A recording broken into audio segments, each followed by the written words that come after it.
Well, we are also following the aftermath of the barge collision that closed the bridge to Pelican Island. Anthony Antoine is here with what leaders and people affected by that bridge closure are now saying. Anthony. Well, Caroline Rashid, is day 2 of the cleanup after a barge got loose and crashed into the Pelican Island bridge. This is a live look here from Skycan, giving you a look at that. You can see the barge still right there and the impacts it left on the bridge. Now, part of the bridge collapsed onto the barge. That then led to an oil spill.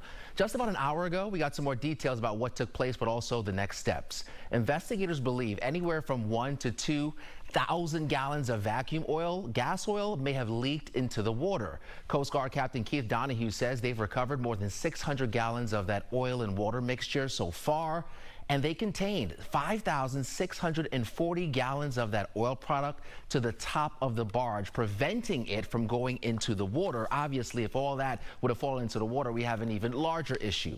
As of right now, though, there is no reported impact to any wildlife, but there is a marine mammal survey team tracking dolphins that are known to be in that area. Not to mention Coast Guard. The U.S. Coast Guard says the bridge is only open both ways for pedestrians and for vehicles only leaving the island. Again, this is one way in, one way out in this community. But they say until the barge is removed from the bridge, they can't really do a full assessment of the damage that's been done. Until we remove the boat or the barge from the bridge, we cannot do a full safe survey of the bridge. So at this point, we deemed it's okay for pedestrian traffic at the time, but until we move the barge out of the area, we can't do a full dive assessment. And we also caught up with Bob Stokes from the Galveston Bay Foundation. He says the vacuum gas oil that's in the water, it's a really heavy oil product, and he says it means it's basically really thick, so it won't evaporate here, and it could make its way to the shoreline. So the very first thing they had to do was try to contain it as soon as possible. And in that case, it means two things. It means try to stop more of this product from coming out of the barge to stop the spill. And then it also means containing the spill that's already been out of the barge. And generally, they do that by booms.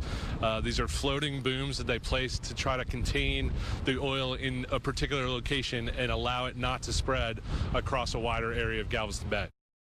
And again, this is some video here from yesterday. This is the boom that he's referencing here. You can see that in multiple different locations. This is the barge. Again, on the other side there, you can see the concrete structure that fell onto the barge, and that's where the problem is. Now, we've been talking a lot about the weather here today.